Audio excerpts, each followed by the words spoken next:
Hi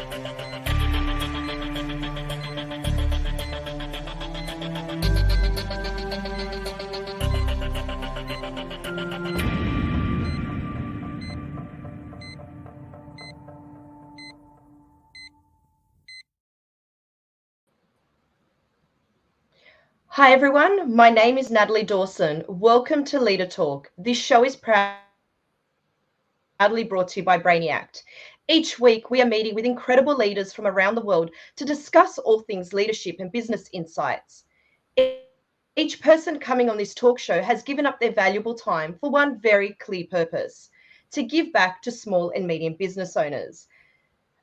Are you currently finding it hard to grow or scale your business? Or are you perhaps tackling business challenges and don't know how to fix things? Well, today's Leader Talk is just for you. Today, Gus, Arianto, and I are fortunate to chat to our guest, Louise Broekman, founder of the Advisory Board Centre. Louise specialises in executive education and professional development and is an expert in building collaborative business communities. Louise is here today to teach us all about advisory boards and the important role they play in small and medium businesses. Welcome to the show, Louise. Natalie, it's great to be here. Thank you. You're on mute, Gus. Sorry about that. Louise, thank you so much for donating your time for our audience all over the world, small and medium business owners. We look forward to learn from you. I think it's... Now, Louise, we're going to ask you the... sorry. Oh, sorry. I think it's going to be a great chat today. It definitely will. But before we get into our chat, Louise, we're going to ask you the two hardest questions you're going to be asked today. And the first one is, what is your favorite food and why does it top your list? Well, I've got two answers to that, Natalie.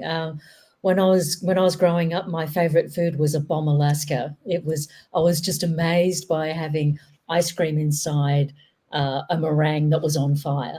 So that was just the most amazing thing. So these days, though, life is not so complex. So I just love eggs. Oh, wow. Amazing. Just like omelets, eggs for breakfast. Is that what you mean? The most amazing food. So you can do so many things with it. So if you've got nothing else in the fridge, just have eggs, and that's a lifesaver. Oh, I love it. I love it. And what about your dream travel destination? What is your dream travel destination that you're yet to visit but hope to explore perhaps one day? I do a lot of travel for business, and so I've saved up a place that I've always wanted to go, and I want to go there really slowly, and that's Japan. I had the fortune of having a large family, and my brother and my sister lived in Japan for a very long time. So I've just built this up as being this big destination for me to really just immerse myself in it. So I'm very much looking forward to doing that. That's my number one place to visit as well. I love that country so much. So. Well, I need to get some tips from you, Gustav. We'll be happy to share. Okay. I was going to say, Louise, I've seen some incredible photos from Gus, so you will definitely need to speak to Gus before going to Japan. You regularly visited Japan, right, Gus? Yes, and I'm going again in a month time, right on the cherry blossom season. So, yes. Amazing. And Louise, look, I gave a very brief intro to you at the beginning, but we'd love for you to share with our audience more about yourself, the Advisory Board Centre, and your career in general, just to so that everyone understands who we're going to be speaking to for the next hour.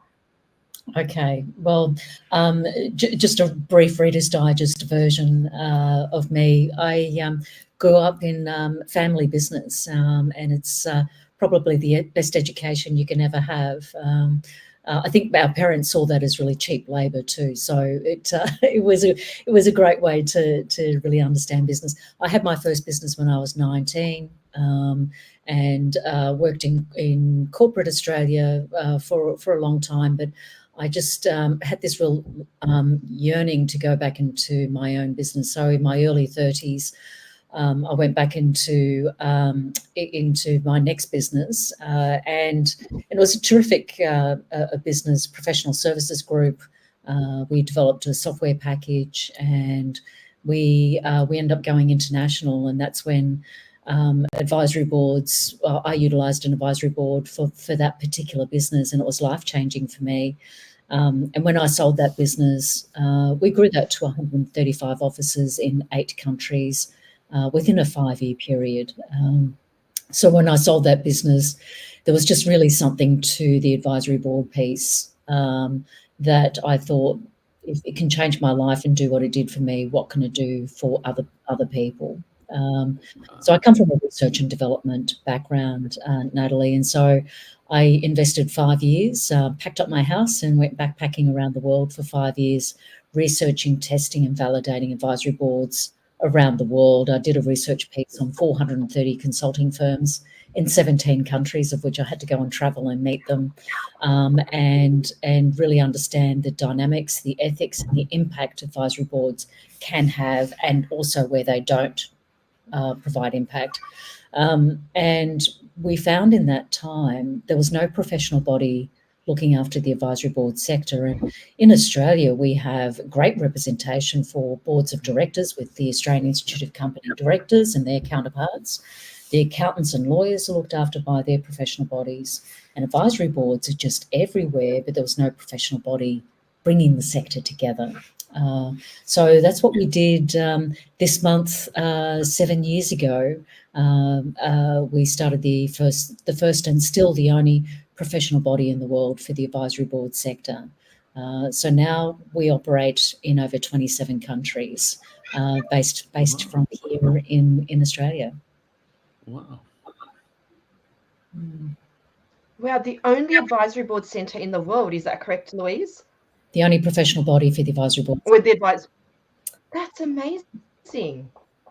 Yeah. Incredible. You know, based on that then, Louise, if we're to talk about the key, so everyone's listening in at the moment, the key benefits of an advice, we've seen obviously it's helped you in your business. If we were to summarize what the key benefits of an advisory board are for small and medium business owners, what would they be? Yeah, well, advisory boards are really the heartland for advisory boards, is that small and medium-sized business sector. That's where advisory boards started from. And some people have a perception that advisory boards are for just larger organisations or for startups and scale-ups. But the key market for advisory boards is those businesses from, say, $1 to $1.5 million in revenue turnover to $100 million in turnover. And you get a few different subsets in that, the 1.5 to $10 million. Then you get $10 million to 30 million, 30 to 50, 50 to 100. They're actually very different stages and dynamics and complexity. Each of them have complexity in their own way. So it depends on what a business is trying to do as to how they build their advisory board. But, you know, the prime motivation for most businesses to have an advisory board is to really look at 2 key things. One is around navigating growth, and the other one is succession planning. And that's increasingly being a motivation in Australia in particular because of our ageing population, and the growth of family businesses and family offices as well. They're quite sophisticated businesses these days, even though they're small. And so I think it's about being really clear about, at an individual business level, what is it that's what's next. Most businesses don't have an advisory board because they want the same thing, right? An advisory board is not the right sort of construct. But if there's an ambition for something to be different, either bigger or better or different, an advisory board is a great way to be able to do that. As one option. It's not the only option to be able to receive advice, but it's a really good quality one. What's your experience with the smaller side of the scale? If we talk about even when you say small and medium, 100 million, we can understand the business is already fully, structured as an organization. But if we talk about a $2 million business, for example, they have a great intent for growth, They're thinking about what next in the next 5 years. Let's just pick an example. If we are a software development company, for example, I'm the owner currently. I'm the one that come with the brains and the ideas of my software. I decided, okay, I want to put what's the what's is it easy to receive advice? Like I am just about to get advice from people that might not understand software, for example. What normally happen for these situations? Yeah, Gus, it's a good question, and I'm glad you chose a professional services tech software company, because that profile business is the largest part of the market. It actually makes up 12% of the advisory board market, Wow. so it's a good one to choose. Look, the business owners, like myself, I was at that stage where I was. It was a small business. It was less than $5 million in revenue turnover. And you think about growing the business as an owner, you're it, and you have to make decisions. And I found I was in that situation myself. I was making decisions and going, is that a good decision? I don't know, but I'm going to make it anyway. And that is, in my mind, not good enough. Personally, I wanted a business that I was really proud of, that I wanted to maximize the opportunity to do something really good, not necessarily great, but really good. And if I was making decisions that I was second guessing, just go, wow, is that lack of confidence is going to come unstuck somewhere, because if I go and change my mind, that strategy, it's all about the execution on the strategy. You make the decision and you follow through in good times and in tough times. Like, you know what it's like, Gus, when you're in business and you've made a really tough decision. It'd be really easy to go and say, oh, that's a bit difficult. I'll just go and shift it a little bit. And then that just really, you lose momentum in your business when you do that. Business owners, when you're thinking about the way that you make decisions, you want to be confident, you want to be deliberate, you want to be held to account. Now, you can also do that with a board of directors. However, when you get a board of directors in a business that size, you're potentially overcooking your business, so to speak. And where business owners like myself, where I wanted the support, I wanted the accountability, I wanted really smart people around me, but I didn't want to lose control of business that I worked so hard to build, right? And when you are bringing in a board of directors, you're losing and you're eroding your own personal value in making your decisions, right? When you're wanting to protect the asset that you work so hard for, an advisory board is a great way to do that, because you've got really smart people that you deeply admire and respect to really road test your thinking before you make a commitment. That confidence in decision making has an incredible impact on the business itself when you get it right. But the interesting thing with an advisory board is that it's not just one person, and this is where becomes an ethics dilemma at some point, when if you've got one person supporting you as one advisor or one consultant, is that as a business owner, potentially you're asking one person to have the answer for everything about your business. And ethically, that's not right for you to actually expect that for somebody else. And it's not right for an external advisor to think that they have the fountain of all the knowledge for somebody else. And so an advisory board is many voices at the table, not a lot, but a few voices that are different, that are independent of each other, that have been chosen fit for purpose for what you're trying to do. And they really road test their thinking and help you to pull it apart, test the edges of what you're trying to do. And so the end result of that is that you'll end up making a decision, not necessarily with your advisory board, because the advisory board are not there to make decisions, they're problem solving, but it really helps you to either defend your position, to say, why do they give me a hard time about that? It's because I actually don't know my business case around this enough. So it really forces you to step up and really be on top of your A game. Do you find by having advisory board slowing down your business or speed up your business? As a business owner of a software company, if this is an example, Right now I tend to make a decision based on my vision and my gut. And Yeah. then tomorrow I have three experts advising me ABC, and it could be my assumption, competing advice from a different lens of expert. Is that have a potential impact to slow down? Understand that have a lot of impact for positive input, but from your experience dealing with companies that utilizing advisory boards, is that speed up positively uh, in terms of executing strategy and actioning it?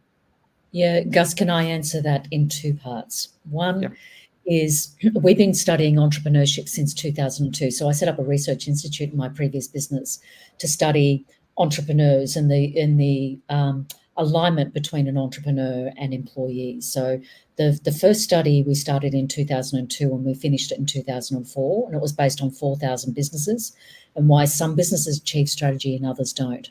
And we found at that moment in time, I found a piece of information that's now the foundation to a lot of work that we do right now, and I didn't realize it at the time.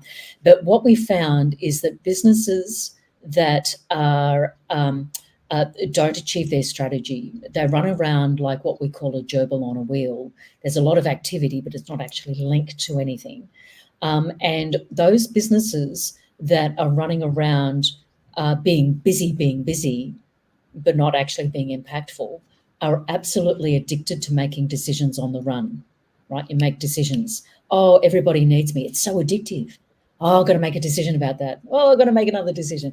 And it's really satisfying for the ego because, oh, you've got lots of problems to solve.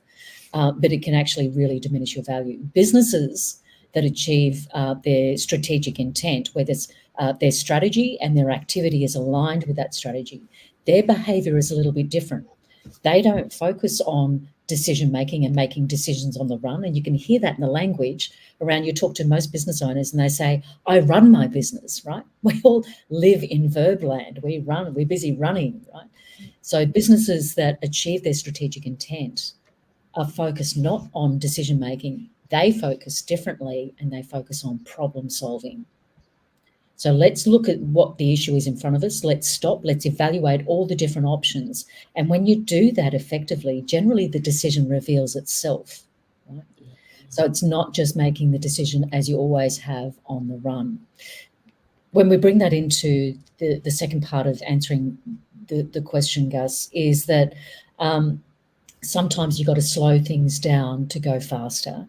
And so slowing down the decision-making cycle and focus on not on the decision itself, but actually looking at those different options. That's what advisory boards do. And we find that when businesses, in particular the smaller businesses, when they build an advisory board, the way they make decisions change during it takes about 6 months. And it shifts the way that they make decisions, so they become more deliberate and more discerning about how they reach the decision in that first instance. The other part of that is that advisory boards don't necessarily focus on everything. You have to be really clear about what you want your advisory board to focus on, what you don't want your advisory board to focus on. So from an operational point of view, you might say, I want my advisory board to support me with my thinking about my 3-year growth strategy through mergers or acquisitions or entering new markets, but day-to-day operations, I'm going to leave that to Gus. Gus looks after day-to-day operations. He's got to do what he's got to do. So that way your advisory board don't actually erode their value by getting caught up into day-to-day operations. That's really important for an all-of-business advisory board. But you can also have these project advisory boards, and there's many variations to how they work. So it may be an advisory board that's just focusing on a particular strategy, which might be around entering a new market, commercialization of a new idea, sustainability strategy, a customer advisory board. So these really very focused project advisory boards, really it's a smart evolution that's happened in the market just in the last few years. Great return on investment for business owners when they are building advisory boards for the very first time. Great. Thank you. Louise, is that similar? I've heard the term pop-up advisory boards. Is that similar to what you're referencing now, or is that a separate, a whole separate thing altogether? Because I have heard that term being thrown around, and would love for you to explain what a pop-up advisory board is. Yeah, look, the application of advisory boards is a gazillion different variations to advisory boards, which is the flexibility of it is just incredibly useful. But you think about the journey of an advisory board. When someone hasn't had an advisory board before, they'll generally start with an advisory board of one with the chair to get them in the rhythm of their advisory board. If they're still small and want a lot of flexibility, they don't want to be hard-coded into a fixed structure, then a pop-up advisory board is when advisory board members can pop in and then pop out. So you might need, we want to really focus on a particular part of the business. You'll be working with your chair. Then you bring in specific advisors for specific things. When the job is done, they pop out, and then potentially someone else pops in for something else. So I love pop-up advisory boards. And then you get on-demand advisor panels where you might pre-select your advisors and then you just use them as you need them. And a lot of business accelerator programs and investment communities use advisor panels. And then you get project advisory boards when it's an advisory board focusing on a particular strategy. And then the most common model for the business sector is an all of business advisory board where you meet with your advisory board on a regular basis. They hold you to account for what you're doing and you focus on everything about the business. But it's important to know the advisory board, it does not make decisions with you. You make your own decisions. That's the difference between a governance board and an advisory board. Advisory board. Yeah. Brilliant. So, Louise, for our listeners that are listening in now, you know, this all sounds great. They want an advisory board. What would be their first steps to take into establishing an advisory board? I mean, we're in our very early stages at Brainiact, and we had a lot of applications, a lot. I think we sorted through 241 to narrow down, and it's amazing. Like the whole process, the people you meet, it's all very new to me, but it's amazing. So for those that are listening in, I've been through it. I know what it's like. But for anyone listening in that's going, you know what, I need this. I fit, you know, in that 1 million onwards, and perhaps I do want to grow, or I want to be in 2 years' time at this spot, and I need advice to get me there. What are their first steps? The first thing is about getting clarity around your expectations up front. And we know that when businesses are looking at an advisory board for the first time, they go straight to the people piece. Right? They think about the who can I have on my advisory board? There's a whole bit of thinking that needs to be done beforehand. So we just say, stop, before you do that, connect in with the free advisor concierge service. So as a professional body, we're not a player, right? And so the key to the success of an advisory board is having absolute clarity of scope. So the advisor concierge is a free service. They connect in. We help them get clear around what their key priorities are for the business. And then from that, evaluate what are the different options about the way that advisory board structure could work and what that framework might be. From there, really getting clear about what kind of priorities do we have, what kind of voices do we need at the table, and then building out an expression of interest for an external advisor. Now, those expressions of interest, we send that out like a job board to the advisory board community. We operate in 27 countries, and so that goes out like a free job board. But that expression of interest, we encourage businesses to then use that expression of interest to go out to their networks as well, because it helps them to engage differently with their existing advisors and their existing community.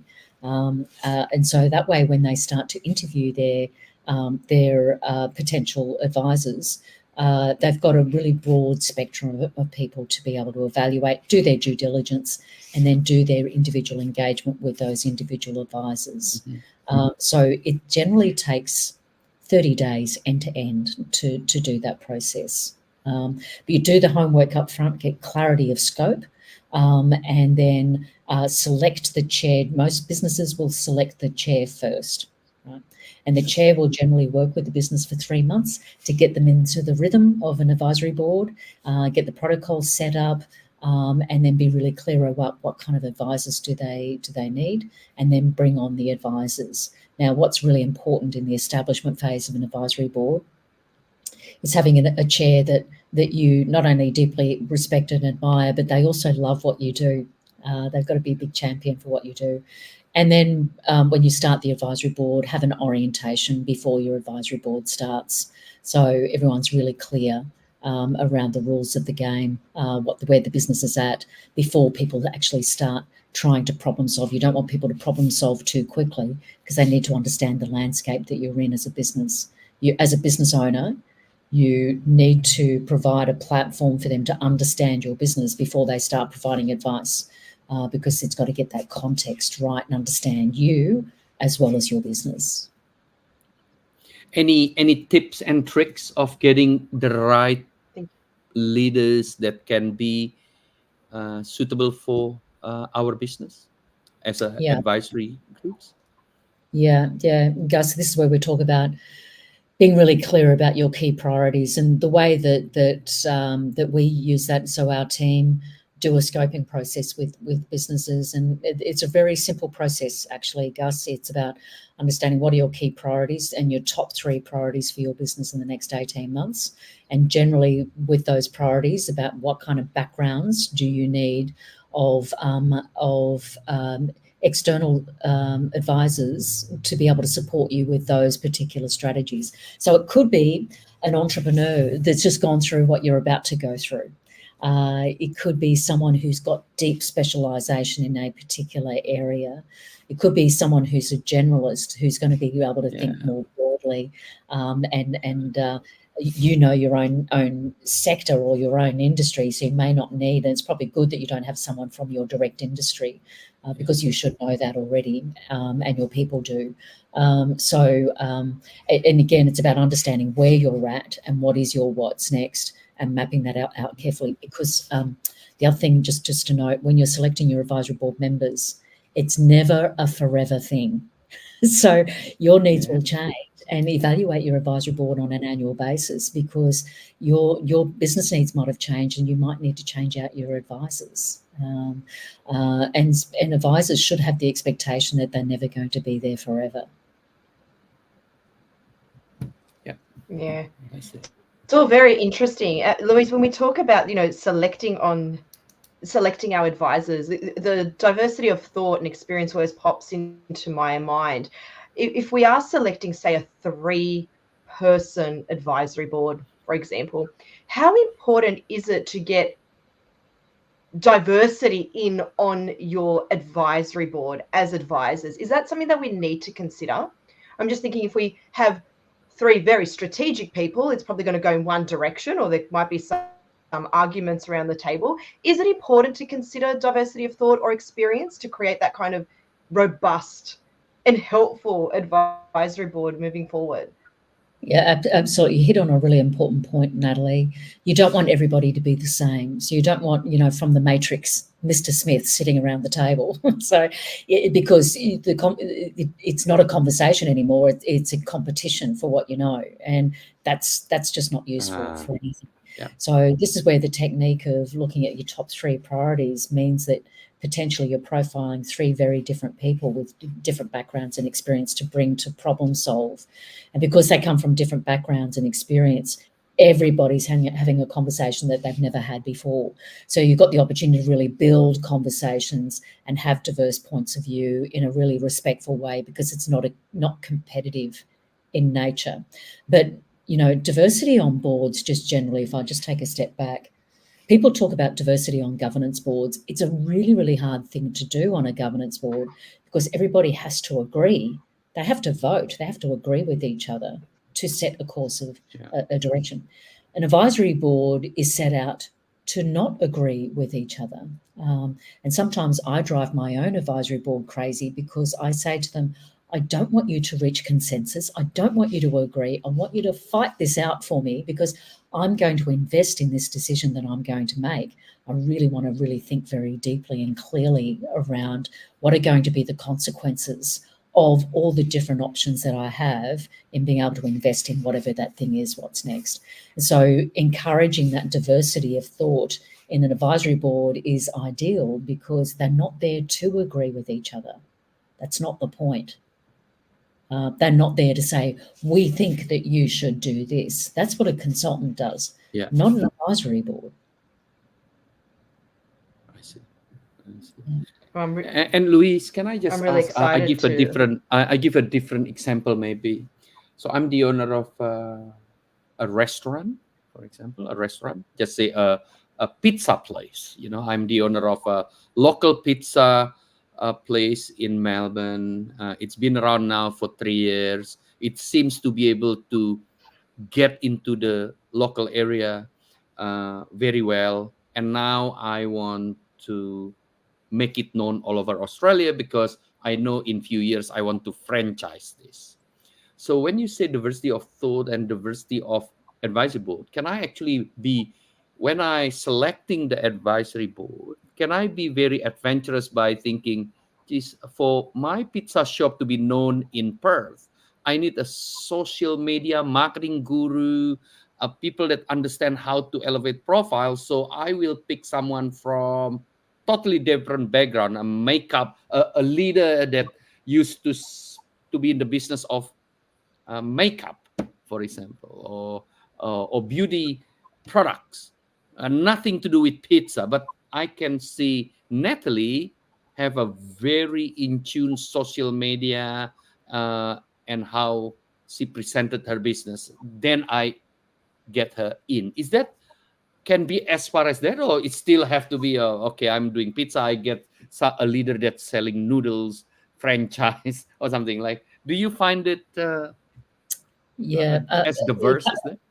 Absolutely. So the priority is then your social media or your digital strategy. So then recruiting for someone with that digital experience with a business to consumer lens, right? So it's a B2C specialization. Yeah. Then you might think about, well, we've got to get ready to franchise, so maybe we need someone who has franchised their business. It could be in all sorts to get their business ready for franchising in 18 months' time. Just I'm making it up, right? So so that's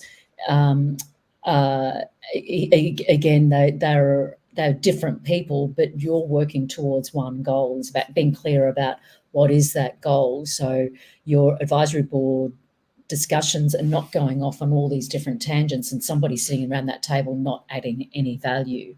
This is why you don't want to go to an advisory board that's too big, because you're not going to get your return on your investment. Yes. Right. Yes. And when you get the smaller businesses, this is where pop-up advisory boards that Natalie mentioned is really important, because you get great return on your investment. You still got your advisory board of one maintaining that continuity, but you're bringing those specialists in, but you don't need all of them all the time, right? Yeah. So the smaller the business, you want more flexibility to be able to, shift and move as you are still trying to figure out what your pathway is. Once you know what your pathway is and you say, okay, we've got a digital strategy, right? We're now committed to franchising. That's when you build out an advisory board that's specific for that one strategy. For that one strategy. Yeah. Yeah. Yeah. Very clear. Yeah. So the evolution about the yes.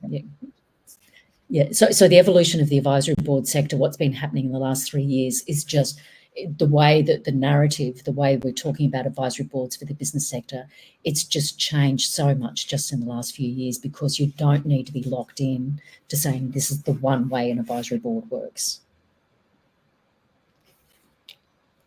Something you just touched on, Louise, the smaller the advisory board, there's benefits in that. When we talk about, we know we need a chair, and say we're a small business, making 2 million at the moment, we want to get to 10 million in, I don't know, a year or so. If I was thinking I need 10 advisors, what would your advice be to me? Too much? Too many? Well, that's really tricky, right? And so in the startup, we learn from what happens in the startups and scale-ups in accelerator programs. There is so much advice around them that it becomes disorientating. You've got to filter through. They call it mental whiplash, right? And so you've get a bit of advice here and a bit of advice there, and you're not bringing the voices together, and so you're having the same conversation over and over again, and you're just spinning your wheels. You can't do everything. Like the smaller the business, the busier you are, right? You've got so many competing priorities. But if you're able to really think through what are the levers, if we just did a few things and we did those things really well in a really targeted approach and got the right voices around those things, not everything, but just those things, you're going to go faster and more targeted to achieve a focused result, trying to do everything. If you're trying to do everything and get advice here and there, you've got to be really careful. This is where advisor panels as an alternative for those that say, I still need advice from lots of different places, and we don't need that capability sitting inside the business. That's where a pre-selected advisor panel that where you just use on demand is another alternative if you need different advice from different people, rather than building a structured advisory board. But every business is different, and thinking through carefully what's going to give us a return on our investment. An advisory board may be a 90-day advisory board, right? And so there was one business that we helped them build out a 90-day advisory board to help them think through what is our commercialization strategy for that one thing, right? And they were able to crack through something and bring that external expertise, bringing the outside in to help them solve that problem, which was a linchpin to their strategy. And so it has that level of flexibility to it. Yeah. So am I also right to say most company that will have an effective return on investment on advisory board are the one who think about growth?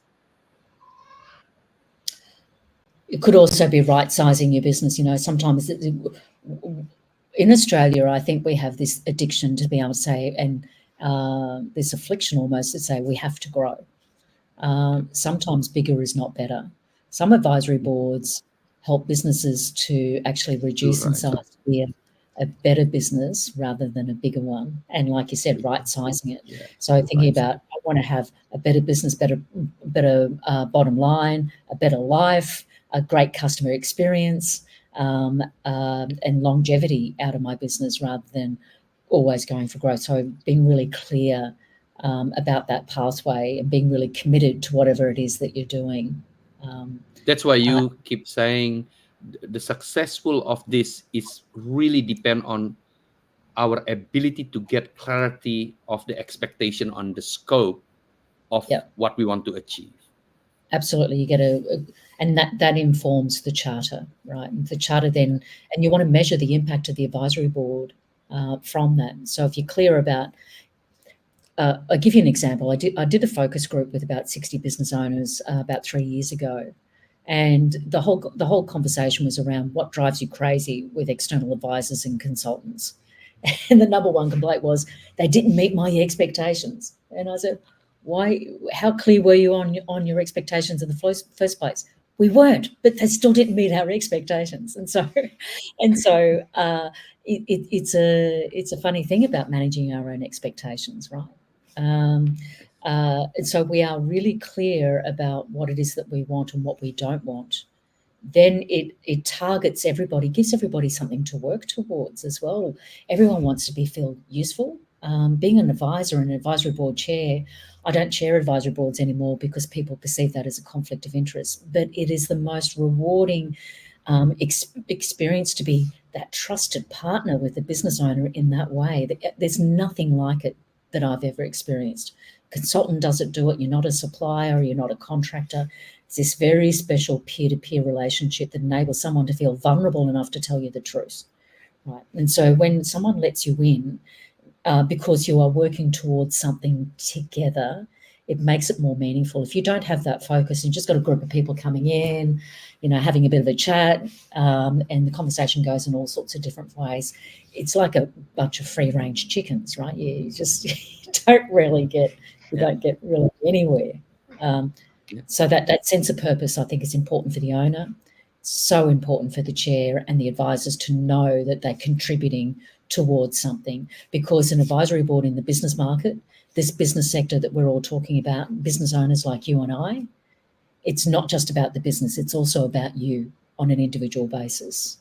And that really needs to be done with a lot of care, but with a lot of focus to working towards something, and everybody's achieved something that we're all really proud of.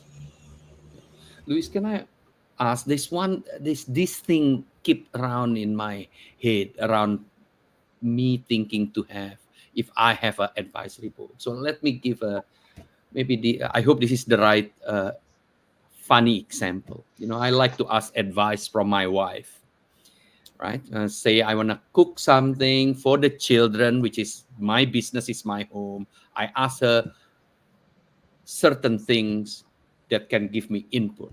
So she will say certain things. She's accountable for this family.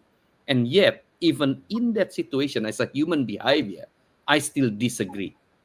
I still disagree with whatever she want to do, because the reality is I don't have time to cook. What I really want is just buy McDonald's for the children. No one cook and everyone happy. But because we're running the family together, I still have the needs of asking her. So this is just the behavior of the human that I want to touch. Now, if we move it to business, and tomorrow I got Natalie and Louise as my advisor, I believe that both of you can contribute to my goal. If I'm an owner of a pizza shop that want to go nationally, Natalie with the ability of social media, and Louise as the ability of running the business from 5 million and selling it in many, many countries. But you not own my business. And I always have that feeling that if your advice, I still have to be accountable. Yep. So how do I have a healthy relationship once I have the advisory board, so I can actually take it seriously, not just like a children that at the end I've just said, you know what, this is great, but you know what, I say to my friend Natalie and Louise, they don't understand my business, I just listen to it.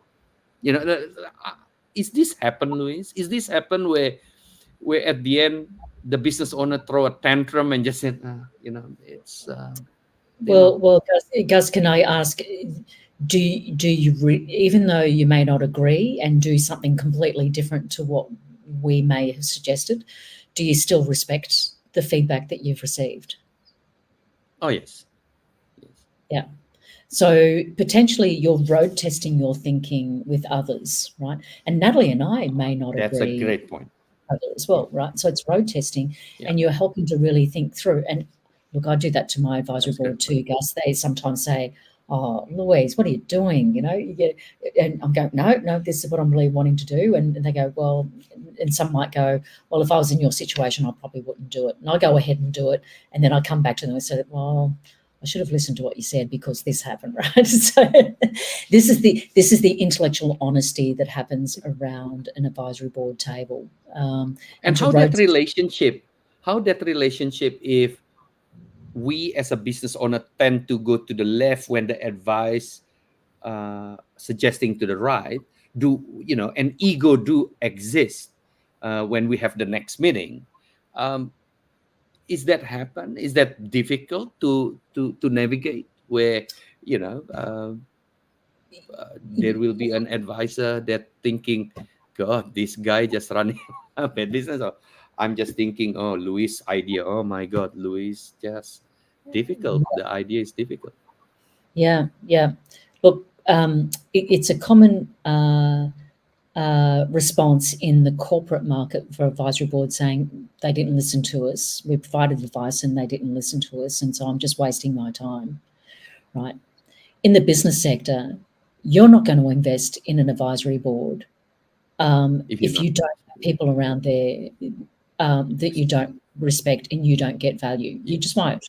Yeah. And Yeah. I say to any business owner, if your advisory board is not working, you cut it at any given time. Yeah. You're not committed to something that's not working. No one's proving any point by doing that. Yeah. Louise, we've spoken so much, we know the benefits of advisory boards, but if we're to flip it, so from a business owner's perspective, surely they come across, and we've mentioned a few now, some challenges with advisory boards. Are there any common challenges that you hear that business owners, especially small ones, come across, and perhaps some advice on how to overcome these? Yeah, so we did a study on where advisory boards are adding value and when they don't. And so when a business is in a crisis and then they say, we're going to need an advisory board because I want someone else to come and fix my problem for me, that's really problematic because it's already too late, right? And so advisory board is not the answer to everything. And specifically when it's around a cash flow crisis, it's really problematic. Where advisory boards lose their way is when they don't have simple but strong frameworks in place in managing everybody's expectations. And excuse me, and that includes the advisors, right? And so first-time advisors can get really tricky because they're very keen to provide advice, right? And without necessarily understanding advisory boards is actually a profession. To wing it is not good enough anymore. The world of advice has been turned on its head, and the trust has been eroded across the whole advisor community, right? Consultants, advisory firms, professional services firms. We all have to lift our game. And so someone thinks, okay, I've been great in business, or I'm a great C-suite executive, I know my topic. They don't necessarily understand the dynamics of an advisory board. So when it's a one-to-one exchange, that's a controlled environment. But when it's one-to-many, where you've got a lot of moving parts, you've got internal people who've got their own agenda. So it might be you might have your chief operating officer or a key executive on that who's going to have to probably implement on things. So they'll have a point of view and a lens on the discussion. Then you get external advisors that have got an area of expertise, but if they don't know how to provide advice, then it's really hard to manage their expectations, where they might think their role is actually a consultant. Whatever I say, I'm going to purge my brilliance on you, and whatever I say to you, you're going to have to take. But the best advisors and the best advisory boards are those that have got a quality chair that knows what they're doing. They've got a quality charter. They know what they're there to do around clarity of scope, what they're not there to do. And you've got the framework of a value exchange. Now, the most effective advisors that I see in the market are those that actually don't provide advice. They're the ones that ask really good quality questions. Right? Yeah. It's about the ability to be able to have a conversation without judgment, but with true understanding to really help what somebody else's life is like. So sitting on an advisory board as an advisor is not about me as an advisor. It's about the person that I'm supporting and helping them on their journey so they're confident in the decisions they're making. And so advisory boards fall over when people's expectations are that it's about themselves. And Louise, I think one area that I really even come back to the example, the personality differences, choosing the right people. Even if all failed, getting an idea, a second opinion that is conflicting to our idea is a good thing in business. It's Absolutely. a good thing in business because it will give you a little handbrake before you go. I want to go to the left. Everyone else say to the right. As much as I hate everyone else, if that's happened, it will stop me for 1 minute, because before the advisory board, I will just go to the left, and then either I celebrate or I cry when the decision is wrong. Right? So, but right now you have the chance of putting a handbrake if your personality is just against ideas, or if you're really utilizing this well, selecting the right boards, selecting the right advisory that align with your scope and expectation, means that you will be faster in getting there because you get the expertise coming in to where you want to go. Yeah, and it may not be speed, it may be just being more deliberate. Deliberate. Yeah. If I come back to the advisor piece, sometimes I hear advisors coming back to me saying, I gave them that advice, they didn't do it, and they should have. And they miss the point. The business market, the business owner, there's a lot going on. It's just not about the advice. And we did a study on the confidence of decision making, and the confidence in decision making really relies on three things. One is around the confidence of the advice, not only the advisor, but the intent of the advisor. Why did that advisor give me that advice?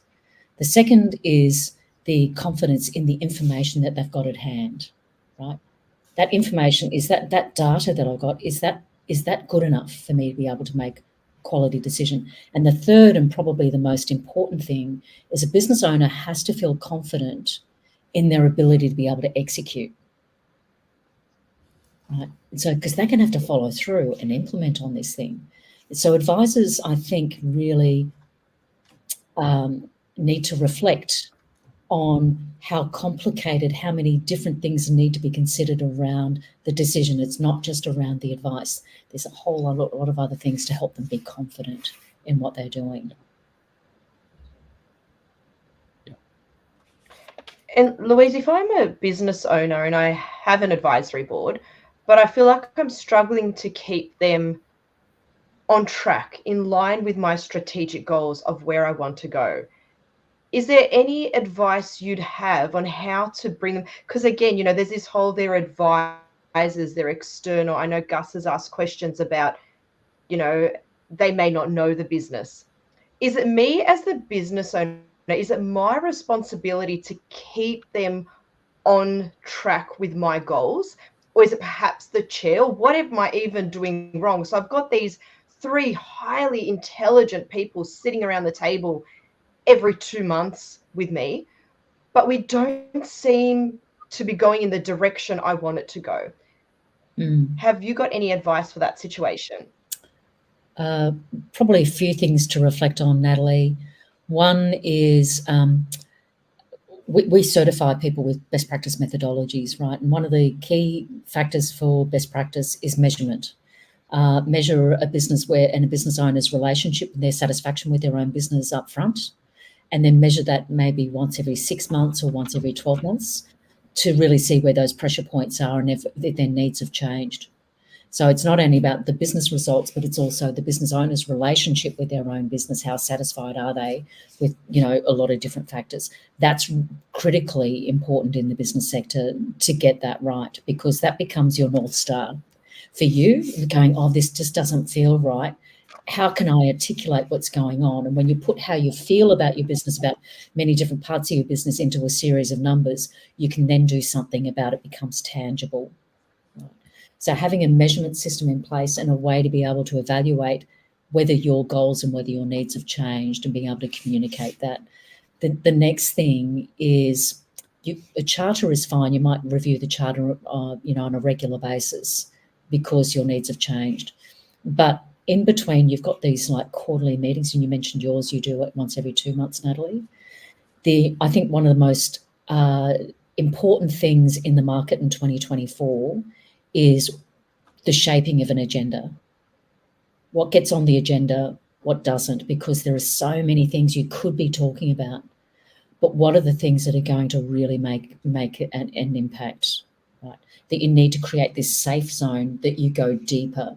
So sometimes the agenda needs to be smaller. So you're able to think, you take the time to think differently and to think together, not just to swap statements, but to really problem solve and think it through with a quality group of people that you respect. That I think is really important. You'd be producing reports, right, for your advisory board meetings. You don't want it to be able to just say like a show and tell, and then by the time you finish reviewing your report, the meeting's over. That's not adding value. You know, you just think about the report is given. These are the things we want to talk about, right? And they don't always have to be the same because an advisory board is not a fixed structure. Yeah. So think really carefully about that valuable time that you've got for thinking, what do you want to use that space to be thinking about? And I think I like when you said, Absolutely brilliant advice. I like when you said that advisory board is not the answer for everything, and definitely not the answer for your problems. You know, advisory board is the answer for your goal, scope, and expectations, and how you get there. Because then advisory board can guide for you to move from A to B. And the B not necessarily going from small to big. It could be going from big to small for a clear reason why. Yeah. You know, maybe there is a business that we as the owner want to downsize and just want to be in Bali. So now advisory board can help you how you reduce your business from, Australia, New Zealand scope to Bali, for example, while still maintaining success. I know I'm using probably a wrong example there, but I really understand what you're trying to say here in terms of the importance of that. Because if our audience thinking that, hey, let's get advisory board tomorrow because we have cash flow problem, revenue problems, and brands problem, and right now the problem is really, really big, well, it will be not a quick fix on this, because it will take some strategic action to fix it. Yeah, and busy business owners like all of us, you have a recency bias, right? And so you look at, this is an issue right now. Yes. So you get an advisory board that's a longer term view, just focusing on this shorter term thing. It's missing the bigger opportunity. Yes. Yeah, it's been a great chat. And Gus, I'm looking at the time. We're actually out of time, so I'm going to hand it over to you to wrap up. Yeah. Louise, once again, on behalf of Leader Talk and Brainiact, thank you so much for donating your valuable time for us. You started the conversation by saying the benefit of advisory board for business is, number one, it for navigating growth, succession planning, and helping you to achieve your goal. Business who run around every day doing lots of activity without clear focus, strategic intent, vision, will limit their success. Hence, advisory board can be a solution in helping these businesses. Advisory board do not focus on everything. Be very focused on the project you want to tackle. So the next question is, what are the steps to have advisory boards? Number one, the most important step you mentioned is getting clarity of your expectation and scope. And second one is understanding what kind of background and experts you need. And remember, once you have the advisory board, they are not there forever, because your business, your dream business, and your future is moving by time, and it's also the advisory board can be replaced to suit. Advisory board is not the answer for everything. Advisory board will not be effective when goals and expectation is not clear. Imagine the future where you can have access to advisors who understand your goals, expectation, and scope for you to take your business to the next level. Thank you so much, Louise, for your time with us on Leader Talk. Thank you. Thank you. Pleasure. It's been great, Louise. I've learned a lot, and we're excited to launch into this whole advisory board side of things. So it's just been amazing. Thank you so much. And thank you, everyone, for tuning in. For more information on Leader Talk and for some great resources to help your business grow, check out brainiact.com.au. Bye, everyone.